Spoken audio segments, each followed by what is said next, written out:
प्रभु यीशु मसीह के सामर्थी नाम में आप सबों को जय मसीह की।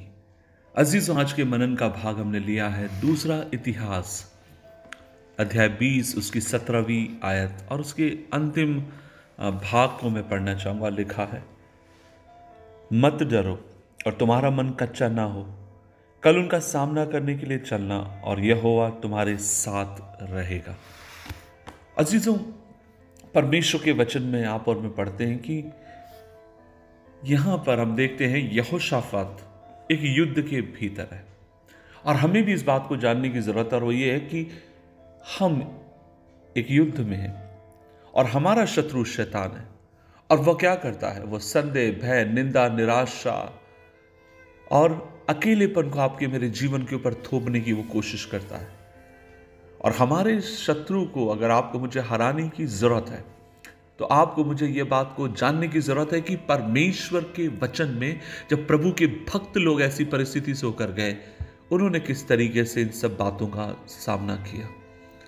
और मैं यहां पर देखता हूं कि यहोशाफात जो है एक बहुत ही सुंदर एक वर्णन है किस तरीके से अपने शत्रु का सामना करना, प्रभु के वचन में स्थिर होकर, प्रभु की इबादत में स्थिर होकर। और आप और मैं दूसरा इतिहास अध्याय 20 के भीतर हम देखते हैं कि यहोशाफात के सामने शत्रु एक बड़ी विशाल सेना को लेकर आता है और वो बहुत अधिक निराश हो जाता है, हताश हो जाता है। लेकिन ऐसे समय में वो एक कुछ महत्वपूर्ण निर्णयों को वो लेता है और हम देखते हैं वह परमेश्वर के सन्मुख खड़े होने का फैसला लेता है। और वो अपनी इस बात को पहचान लेता है कि वो भले ही इस दुनिया में राजा है, लेकिन उसकी जो शक्ति है या उसका जो प्रभाव है वह थोड़ा ही है। और वो प्रभु के सन्मुख खड़ा हो जाता है और परमेश्वर से प्रार्थना करना शुरू करता है। और आप और मैं देखते हैं कुछ कामों को वहां पर वो करता है जिसके द्वारा परमेश्वर अपने लोगों को आजाद कराता है। उसका अध्याय 20 उसकी 15वीं आयत में आप और मैं पढ़ते हैं, लिखा के, तब वह कहने लगा, हे सब यहूदियों और यरूशलेम के रहने वालों, हे राजा शपात, तुम ध्यान दो, यहोवा तुमसे यूं कहता है, तुम इस बड़ी भीड़ से मत डरो, तुम्हारा मन कच्चा ना हो, क्योंकि तुम्हारा युद्ध तुम्हारा नहीं परमेश्वर का है। अजीजों, यहां हम देखते हैं कि पहली बात, यहोशाफात इस बात को समझता है या उसको समझाया जाता है कि युद्ध तुम्हारा नहीं है, यह युद्ध परमेश्वर का है। अगर परमेश्वर का युद्ध है तो फिर परमेश्वर के ऊपर भरोसा रखते हुए आपको दुश्मन के खिलाफ खड़े होने की जरूरत है।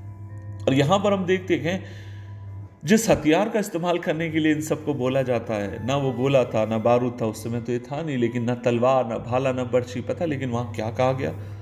परमेश्वर की स्तुति करने के लिए।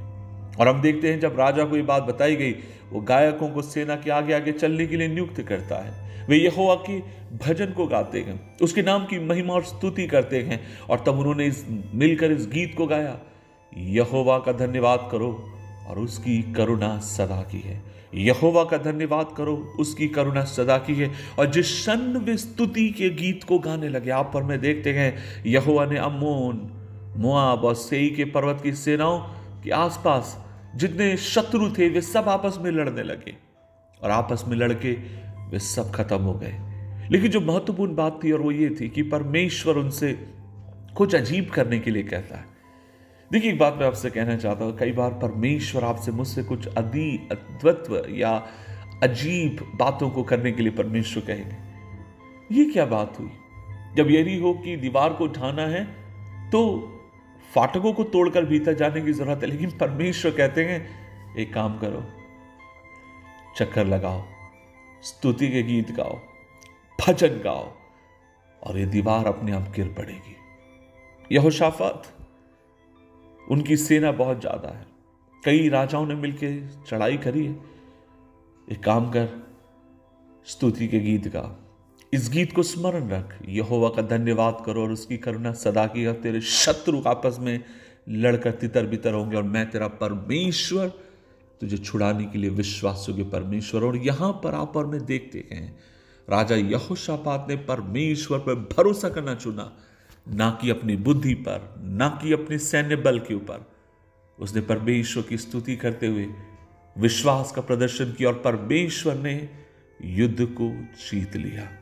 आज सुबह के समय मैं आपसे कहना चाहता हूं, जब आप और मैं इस आत्मिक लड़ाई को लड़ रहे हैं अपने परिवार में, अपने जीवन में, सेवकाई में, बहुत सारे लोग वो लोग होंगे जहां पर आप काम कर रहे हैं और लगातार आपके विरोध में लोग षड्यंत्र रच रहे हैं, जहां पर लोग आपको मार कर काट कर गिराने की कोशिश कर रहे हैं, जहां पर लोग आपको लज्जित करना चाहते हैं। लेकिन मेरे भाई मेरी बहन, आज तुझसे परमेश्वर का वचन कहता है, युद्ध तेरा नहीं है, युद्ध तेरे परमेश्वर का है। तू एक काम कर, उसकी स्तुति कर, उसकी आराधना कर। लोग तुझे पागल कहेंगे, लोग कहेंगे ये किस तरीके का मूर्खता का काम कर रहा है, लेकिन परमेश्वर चाहता है ऐसे समय में इस बात को स्मरण रख, युद्ध परमेश्वर का है तो प्रभु को युद्ध लड़ने दे, तू परमेश्वर की आराधना में जुड़ा रह। और जब आप और मैं सोचते हैं कि युद्ध मेरा है, मुझे इसको लड़ना है, तो फिर मेरे भाई तू फिर युद्ध लड़ और निश्चय तू हारेगा। लेकिन इस बात को याद रख, युद्ध खुदा का है और तेरा परमेश्वर तुझे विजय देने के लिए विश्वास योग्य है। आज मुझे मालूम नहीं आपकी जिंदगी में किस बड़ी चुनौती से आप होकर जा रहे हैं, लेकिन हाँ इतना मैं कह सकता हूं मेरी बहन, मेरे भाई, जो भी चुनौती से तू होकर जा रहा है, ये चुनौतियां तेरी नहीं है, तेरा परमेश्वर तेरे आगे आगे चलेगा, तेरा परमेश्वर तेरे लिए खड़ा रहेगा। तेरा काम ये है, उसकी स्तुति कर, उसकी आराधना कर, उसके नाम का भजन गा। दुआ करें। पिताजी, मैं अक्सर जिंदगी में अपनी जंग खुद लड़ने की कोशिश करता हूं। कभी कभी मैं अपने पास आने से पहले, प्रभु जी तेरे पास आने से पहले बहुत कोशिशें करता हूं, लेकिन जब भी मैं करता हूं प्रभु मैं हार जाता हूं और मैं समझता हूं कि ये प्रभु मैं सीमित हूं। लेकिन आज मैं दुआ करता हूं, जब आज हम तेरी उपस्थिति में आए हैं, खुदावन हमारी दुआ है, हमें तेरे अनुग्रह से भर, तेरी कृपा से भर, इस विश्वास से भर कि जीवन का हर युद्ध मेरा नहीं है, मेरे परमेश्वर का है। कृपा दे पिता, यीशु मसीह के नाम से मांगते हैं, आमीन, आमीन, आमीन।